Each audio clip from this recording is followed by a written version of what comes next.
Aloha. This is just a quick review of the Propwashsim panels that I've got installed. You may notice I've got 3 down here. There's also one above. The comm panel is at the top, which I will pan up to slowly. And then I've got the dual radio panel, the autopilot, and the transponder. So we'll start at the bottom.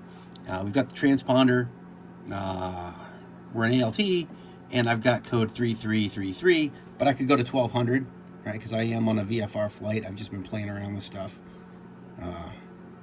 There we are.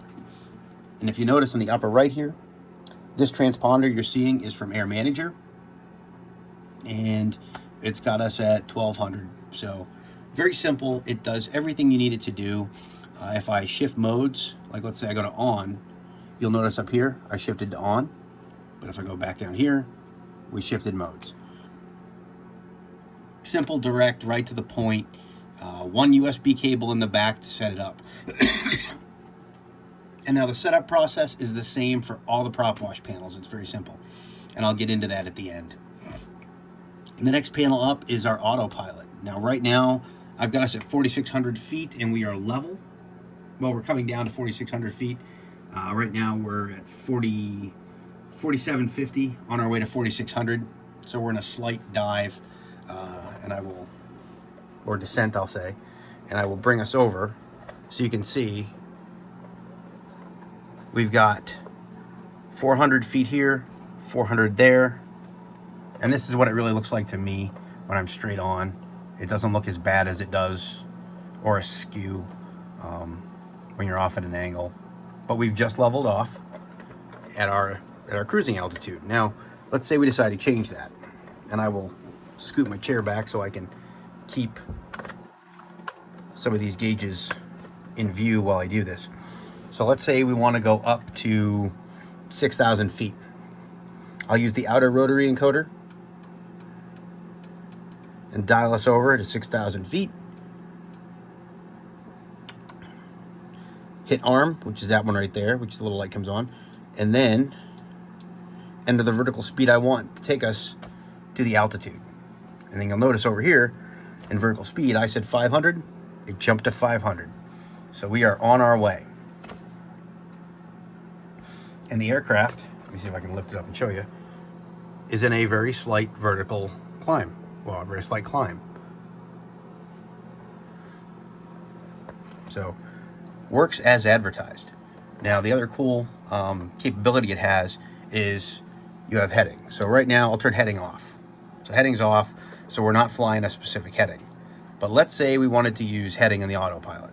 So I'll dial us over to 330.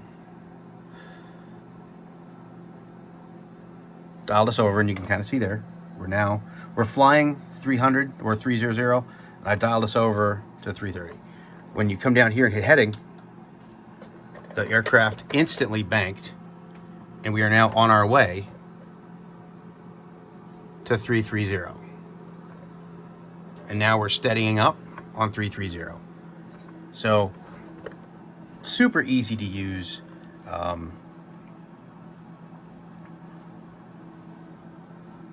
And right now we're 5,300 feet on our way to 6,000.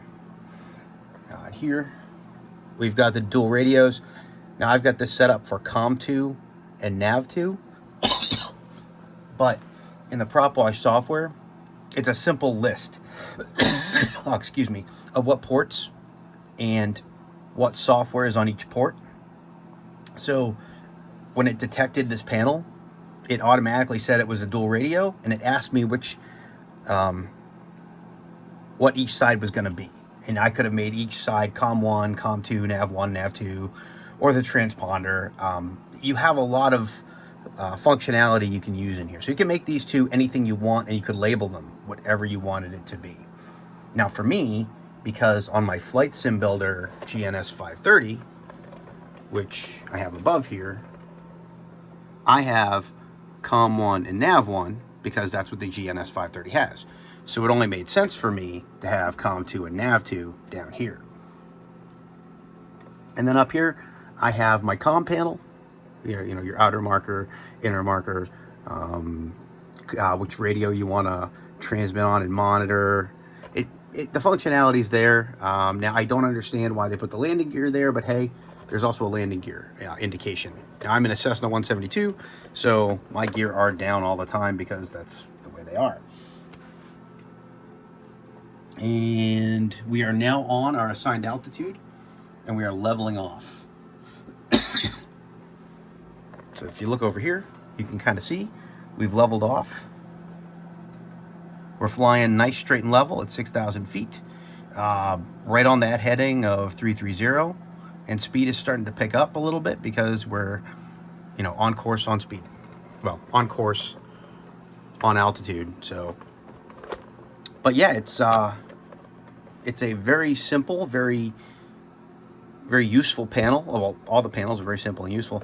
Now, as far as my cockpit goes, you'll see this transition plate here and one on the other side. I put those in just so it mounted flush and it looked decent. Underneath here is some chaos because I built this for a whole different type of panel. So the adapter plate, even though it's nice and smooth on this side, it's kind of like this crazy pattern on the other sides that nobody will ever see. It's going to stay like this for the foreseeable future. But that's the prop wash panels. Now what I'll do here is I will... Actually, no, I wanted to come over here to do this. Let me come over to my side, and let's Alt-Enter, and let's show you the prop wash software. Now, the prop wash bridge shortcut, so I can bring it up. Okay, it's already running, so it's not going to let me, unless it's hidden down here. Oh, it is. Okay, it's right here. So, when you run this software, you just you can either add a port manually or you auto detect. So you'll get these panels from Propwash, you'll plug them into your PC, and you'll just hit auto detect, and it will tell you on what port everything is. So Autopilot is COM 10, COM 11. Now, my these two, one is the COM panel, one is the transponder. But if you come down here on the dual radio, what do you want it to be?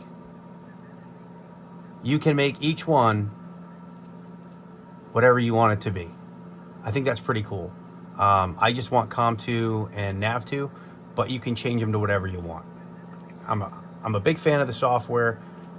And now I mentioned that in here there was something that was kind of quirky. Now, one thing that was quirky for me was on the Autopilot. So I got the Autopilot panel, I mounted it, and after I mounted it, nothing worked. And I'm like, why doesn't this work? I couldn't get the panel to light up. Well, when I pulled it out, I'm not sure how it happened. And I don't blame Propwash for this at all. So before I say anything else, I want to say I'm not trying to blame Propwashsim. These panels are good. I'm a fan. But the shielding that goes around the connector, so the actual little port you plug your, it's a metal port you plug your connector into, had popped off the motherboard in here. Now, normally those are soldered in. This one was physically jammed in. It was in place, and it was very snug, but it came out. So I looked at it, and I was very fearful. I'm like, oh my God, what do I do? I contacted Propwash.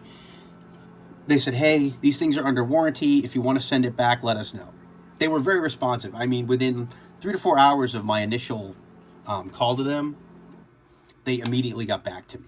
So very, very responsive.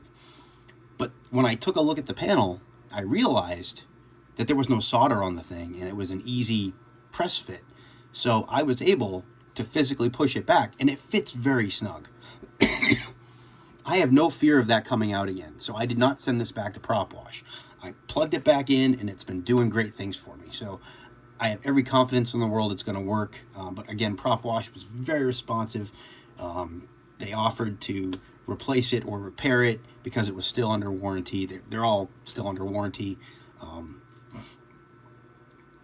They seem really great, but the panel works exactly as it's intended to. All 3 panels each use the same type of mini, or yeah, I think it's a micro USB. It's the USB that was popular before USB-C came out, that smaller one. Each one has one, and each one's a different color. I don't know why they did that, but hey, each one's a different color. But they're all about 6 feet long, so it has plenty of room to get from the back of the panels, to get routed through a cableway, and to make it to the USB hub I've got them plugged into. So if you've got any questions, comments, concerns on these panels, let me know. I just don't want to pull them out of the shell here to show you anything, because everything's nice and functional and working, and I'm happy with it. But that's my quick review of the Propwashsim panels. Try to get them all in the view here so you can see them all in my center console right there. Very happy with them. They're doing great things and super easy to set up. So I encourage them. Each one of these was about $120 or so. I think they were worth it. I think they're well made. And these are actually like aluminum panels. They come with mounting screws. I happen to have some screws as well, so I used my own. The one footnote I would give you is, don't design a panel to mount them until you have them in place. The reason I say that is, if you look how far out this dual rotary encoder is, it actually comes out to almost where my fingertip is. So you would have to make a very customized mount to make this fit in just so. And I did customize this panel, this mounting bracket here. I printed them out. I have a 3D printer. You can kind of hear it in the background. And I used a Dremel to customize it to each panel underneath. And then I mounted them so they're nice and flush.